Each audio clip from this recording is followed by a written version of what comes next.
श्री शिवाय नमस्तुभयम। हर हर महादेव। उम्मीद करते हैं आप सभी लोग बहुत ही अच्छे और स्वस्थ होंगे।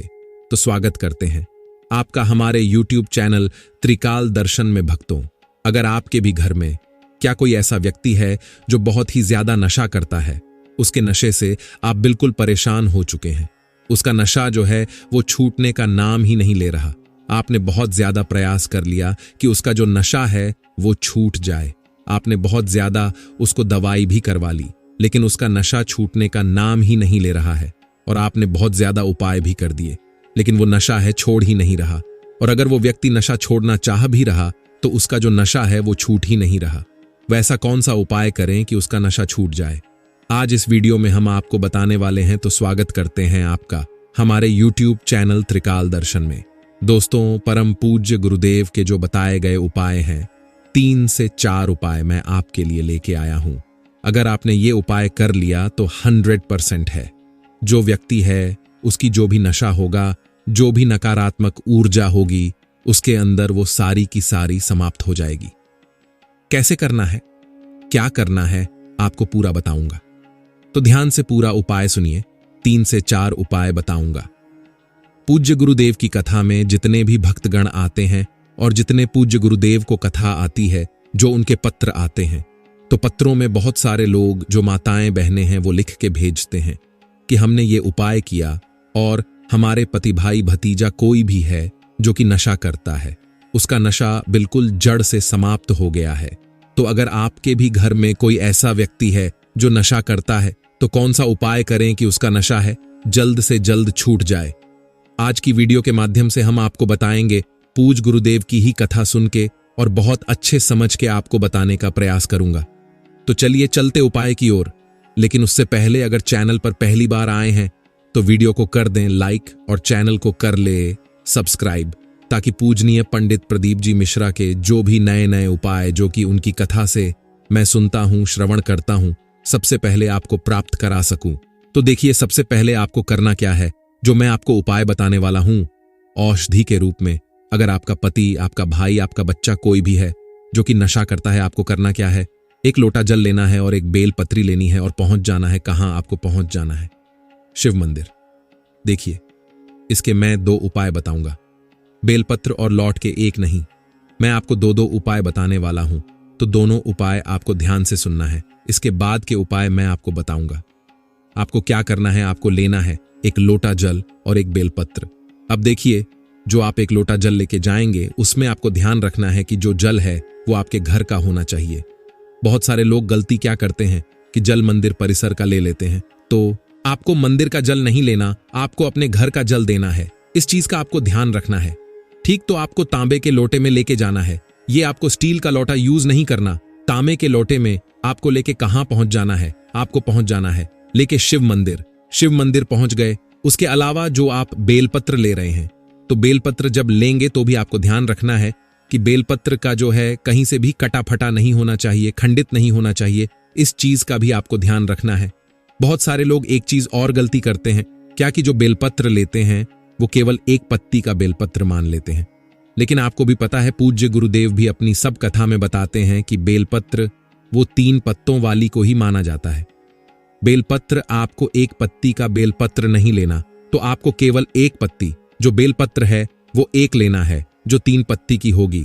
अच्छी हरी होनी चाहिए, साबुत होनी चाहिए, और एक लोटा जल लेके पहुंच जाना है। कहां आपको पहुंच जाना है? शिव मंदिर। अब देखिए कैसे औषधि बाबा कैसे बनाएंगे। सबसे पहले आपको इसको मैं 2 उपाय आपको बताऊंगा। सबसे पहले आपको क्या करना है, बेलपत्र रखना है सिंगलिंग के ऊपर। सबसे पहले आपको खड़ा कहां में, इस चीज का भी आपको ध्यान कर लीजिए। बहुत सारे लोग गलत दिशा में खड़े हो जाते हैं। तो आपको सबसे पहले आपका जो चेहरा होगा वो उत्तर की तरफ होगा, और आप जहां खड़े होंगे आप दक्षिण में खड़े होंगे, और आपका जो चेहरा है वो उत्तर की तरफ देख रहा होगा। उत्तर किसको बोलेंगे? जिधर जलाधारी रहती है, जिस साइड जलाधारी से जल नीचे गिरता है, आपको उधर ही खड़ा होना है। ठीक, उसके बाद आपको क्या करना है? जैसे आप खड़े हो गए, खड़े होने के बाद क्या करना है? आपको पहले बेलपत्र रखना है कहां? शिवलिंग के ऊपर, और फिर आपको उसके ऊपर से एक लोटा जल अर्पित करना है। क्या नाम से लेके? पूज्य गुरुदेव बताते हैं कि महादेव का एक बहुत ही सुंदर सा नाम है, कुंदकेश्वर। महादेव कौन से? महादेव कुंदकेश्वर। तो आपको कुंदकेश्वर महादेव का आपको क्या करना है? कुंकेश्वर महादेव का नाम लेके आपको जो जल है वो अर्पित करना है। शिवलिंग पे ध्यान रखिएगा, बेलपत्र होनी चाहिए। बेलपत्र के ऊपर ही आपको जल अर्पित करना है, वो धीरे धीरे धीरे करके नीचे गिरेगा। अब आपको क्या करना है? जैसे ही जल अर्पित करेंगे उसके बाद आपको बाबा से औषधि के रूप में, मतलब दवाई के रूप में आपको मांग देना है। ठीक, अब जब वो जल नीचे गिरेगा जलाधारी से, तो आपको किसी दूसरे पात्र, मतलब कोई भी कटोरी हो, गिलास हो, आपको भर लेना है। और बाबा से आपने औषध मांग ही ली है। उसके बाद जो बेल पत्र है उसको वहां छोड़ना नहीं है। जल तो आपने भर लिया, लेकिन जो बेल पत्र है उसको भी आपको उठाना है और ये सब चीजें लेके आपको घर चले आना है। अब जब भी वो व्यक्ति, जो भी व्यक्ति नशा करता है, जब वो पानी पीने को मांगे, हमको थोड़ा सा पानी दे दो, हमको चाय दे दो, कुछ भी वो मांगे, आपको क्या करना है? एक बूंद इसका क्या करना है? केवल और केवल एक बूंद इसका मिला देना है। चाय और पानी तो देना है, लेकिन चाय और पानी के साथ साथ एक बूंद इसका भी मिला देना है। अब क्या होगा?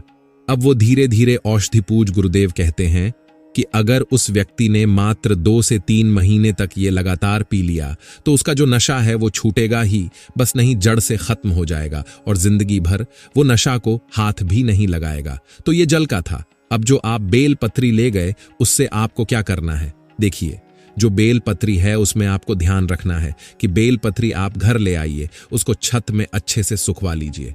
सुखवा के बाद वो क्या हो जाएगा? वो बिल्कुल सिकुड़ जाएगा, सूखा जाएगा। उसको आप पाउडर के फॉर्म में पीस लीजिए। जैसे पाउडर पीसते हैं ना, सेम टू सेम आपको पीस लेना है। पीसने के बाद आपको क्या करना है? उसको अपने घर में रख लीजिए, डिब्बी में, कहीं भी। आप जब भी आपका जो व्यक्ति है जो बहुत ज्यादा नशा करता है वो खाना मांगे तो आपको दाल में और सब्जी में थोड़ा सा इसको मिला देना है, ज्यादा नहीं मिलाना, ताकि उसको शक ही ना हो, और हो जाए तो वो खाना खाए ही ना। उसको ऐसा मिलाना कि उसको शक हो ही ना। तो आपको थोड़ा सा, मतलब दाल में या सब्जी में मिला देना, उसको खिला देना है। पूज्य गुरुदेव कहते हैं कि बाबा की दी हुई औषधि है, और जब बाबा की कृपा होती है तो व्यक्ति का नशा तो दूर, जो भी उसके अंदर नकारात्मक शक्ति होगी, नकारात्मक ऊर्जा होगी, सारा का सारा दूर हो जाता है। तो ये पहला उपाय आपको कर लेना है। अब हम दूसरे उपाय की ओर चलते हैं। दूसरे उपाय में बहुत ही सरल सा है। आपको ये हनुमान जी के मंदिर में जाके करना है। कैसे करना है? आपको ध्यान रखिएगा, ये उपाय आपको मंगलवार के दिन करना है।